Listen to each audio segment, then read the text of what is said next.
रश्मी शुक्ला राज्याच्या पोलीस महासंचालकपदी पुन्हा एकदा रुजू झाल्यास संजय कुमार वर्मा यांच्याकडून तात्काळ पदभार स्वीकारण्याचे आदेश त्यांना गृह विभागाने दिले। निवडणूक संपताच रश्मी शुक्लांचा सक्तीचा रजेचा कार्यकाळ संपलाय आणि पुन्हा पदभार स्वीकारावा असे आदेश गृह विभागाने काढले आहेत। उपमुख्यमंत्री फडणवीस रात्रीच दिल्लीमधून मुंबईमध्ये परतलेत। ओम बिर्ला यांच्या घरगुती कार्यक्रमासाठी ते दिल्लीमध्ये गेले होते। त्यांच्या दिल्ली दौऱ्यादरम्यान राज्याच्या मुख्यमंत्रीपदाबाबत निर्णय होईल अशी शक्यता होती, मात्र राज्याच्या राजकारणाबाबत काल कोणतीही बैठक झाली नाही।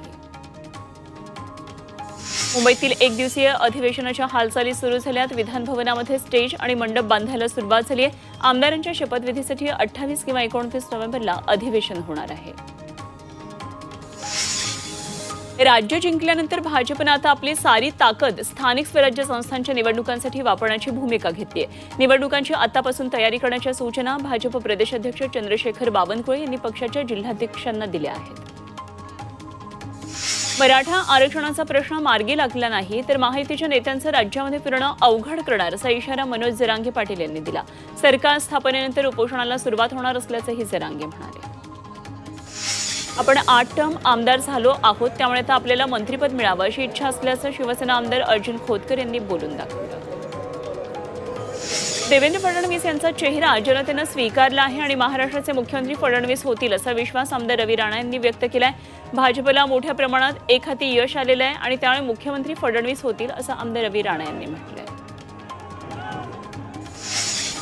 राष्ट्रवादी काँग्रेस पक्षाचं नाव आणि चिन्हाबाबत सुप्रीम कोर्टात आज सुनावणीची शक्यता आहे। राष्ट्रवादी पक्ष नाव आणि चिन्हाबाबत विधानसभा निवडणुकीनंतरची ही पहिली सुनावणी असणार आहे। त्यामुळे राज्यात झालेल्या विधानसभा निवडणुकीनंतर आज सुप्रीम कोर्ट काय निर्देश देणार याकडे सगळ्यांचं लक्ष आहे। शरद पवार आज पक्षाच्या पराभूत झालेल्या उमेदवारांची बैठक घेणार आहेत। वायबी सेंटरमध्ये सकाळी 11 वाजता या बैठकीचं आयोजन केलंय। काल त्यांनी नवनिर्वाचित आमदारांची बैठक घेतली होती। उद्धव ठाकरेही आज निवडणुकीमध्ये पराभूत झालेल्या उमेदवारांची बैठक घेणार आहेत। मातोश्रीवर दुपारी 12:30 वाजता ही बैठक असेल। पराभूत उमेदवारांना उद्धव ठाकरे मार्गदर्शन करणार आहेत।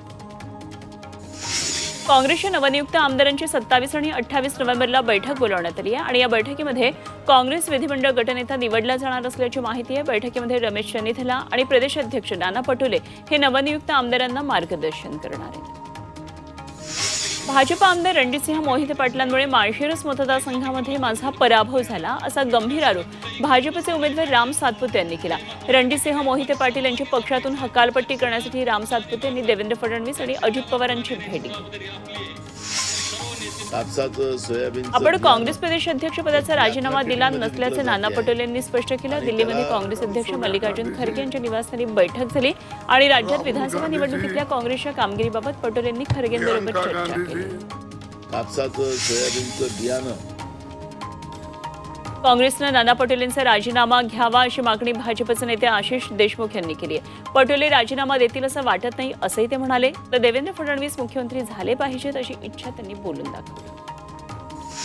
बारामतीच्या उमेदवारीवरून शरद पवार आणि अजितदादांमध्ये जुंपली आहे। बारामतीमध्ये जर उमेदवारच दिला नसता तर काय संदेश गेला असता असा सवाल शरद पवारांनी उपस्थित केला। त्यावर सख्या भावाच्या मुलालाच उभं का केलं, दुसरा उमेदवार नव्हता का असा सवाल अजित पवारांनी उपस्थित केला। शिवसेना उद्धव बाळासाहेब ठाकरे पक्षाचे आमदार आदित्य ठाकरेंनी महायुतीवर टीका केली। विधानसभा निकालाला 48 तास होऊन गेले, मात्र तरी देखील महायुतीचा मुख्यमंत्रीपदाचा चेहरा जाहीर झाला नाही अशी टीका आदित्य ठाकरे यांनी केली। देवेंद्र फडणवीस मुख्यमंत्री व्हावेत अशी इच्छा प्रवीण दरेकरांनी व्यक्त केली। तर फडणवीस मुख्यमंत्री व्हावेत ही भाजपची इच्छा असल्याचं त्यांनी म्हटलं। महायुती चालवण्याचं कौशल्य फडणवीसांमध्ये असल्याचंही त्यांनी स्पष्ट केलं। ट्रम्पेटला मतदान झाल्यानं विधानसभा निवडणुकीमध्ये आपल्याला फायदा झाला अशी कबुली राष्ट्रवादीचे ज्येष्ठ नेते दिलीप वळसे पाटील यांनी केली। मुंबईतल्या वायबी चव्हाण सेंटरमध्ये त्यांनी शरद पवारांची भेट घेतली आणि या भेटीनंतर ते बोलत होते। सत्ता स्थापनेनंतर महायुती लाडकी बहीण योजनेची रक्कम वाढवण्याबाबत पहिला निर्णय घेणार आहे अशी माहिती शिवसेनेचे नेते संजय शिरसाट यांनी दिली आहे। तसंच येत्या हिवाळी अधिवेशनात योजनेची रक्कम वाढवण्याची तरतूद केली जाईल असंही त्यांनी सांगितलं।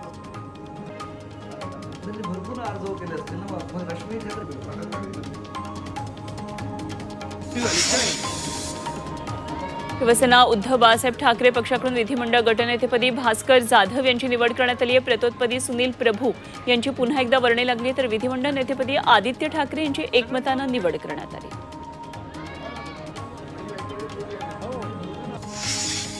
सप्तशृंगी घाट रस्ता 9 जानेवारीपर्यंत बंद राहणारे दरड प्रतिबंधक कामांसाठी प्रशासनानं हे आदेश काढले.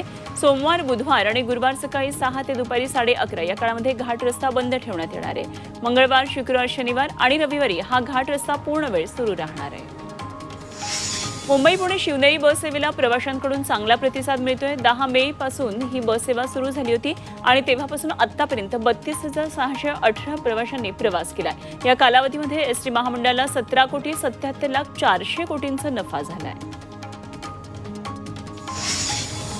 डॉक्टर बाबासाहेब आंबेडकरांच्या महापरिनिर्वाण दिनानिमित्तानं 6 डिसेंबरला सोलापुरातून विशेष रेल्वे गाड्या सोडण्यात येणार आहेत आणि या विशेष रेल्वे गाड्यांना कलबुर्गी, गाणगापूर रोड, अक्कलकोट रोड, सोलापूर, कुर्डुवाडी, दौंड, पुणे, लोणावळा, कल्याण, दादर या ठिकाणी थांबा असणारे अनुयायींच्या सोयीसाठी हा निर्णय घेण्यात आला आहे. पुण्याहून देशांतर्गतसह आंतरराष्ट्रीय विमान उड्डाणांमध्ये आता वाढ झाली आहे. पुण्यामधून दुबई आणि बँकॉकसाठी थेट विमानसेवा सुरू झाली आहे. इंडिगो एअरलाइन्सनं ही विमानसेवा सुरू केली आहे. पुण्यामधून बँकॉकला जाण्यासाठी आठवड्यामधून 3 दिवस ही विमानसेवा सुरू असेल. सोलापूर ते गोवा आणि सोलापूर ते मुंबईसाठी विमानाचे तिकीट दर जाहीर झालेत. सोलापूर ते गोवा विमान प्रवास हा 1,070 रुपये आणि सोलापूर ते मुंबईसाठी 1,465 रुपये तिकीट दर ठरवण्यात आला आहे. ॲडव्हान्स तिकीट बुक केल्यानंतरच या सवलतीच्या दराचा फायदा घेता येणार आहे.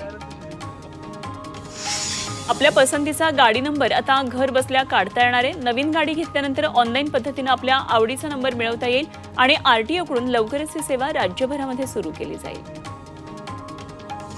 विधानसभा निवडणुकीच्या निकालानंतरही कर्तव्यावर असलेले अधिकारी आणि कर्मचारी महापालिकेमध्ये येत नसल्यानं पिंपरी चिंचवड महापालिकेमध्ये शुकशुकाट पाहायला मिळतोय.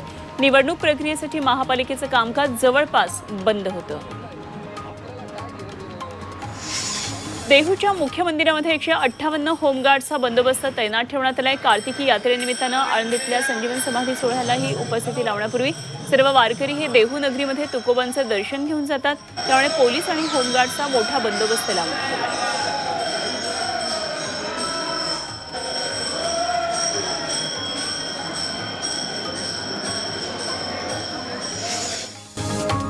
राज्यामध्ये तापमानात चढ उतार पाहायला मिळतोय. गेल्या 2-3 दिवसांमध्ये तापमान 12 अंशांवरून 10 अंशांवर गेलंय. काल परभणीतल्या वसंतराव नाईक मराठवाडा कृषी विद्यापीठामध्ये 9.6 अंश तापमानाची नोंद झाली आणि या हंगामातलं हे नीचांकी तापमान आहे. पुण्यामध्ये थंडीचा जोर आणखी वाढणार असल्याचा अंदाज हवामान तज्ज्ञांनी व्यक्त केलाय. पुण्यामध्ये सर्वात कमी तापमानाची नोंद झाली आहे आणि सध्या पुण्यामध्ये 10.5 अंश सेल्सिअस तापमानाची नोंद झाली आहे. सातारा जिल्ह्यामध्ये थंडीचा कडाका वाढला आहे. तापमानाचा पारा 13 अंशांपर्यंत घसरलाय. त्यामुळे सकाळी वॉकसाठी बाहेर पडणाऱ्या लोकांना स्वेटर आणि कानटोपीचा आधार घ्यावा लागतो. ठिकठिकाणी शेकोट्या देखील आता पेटू लागल्यात.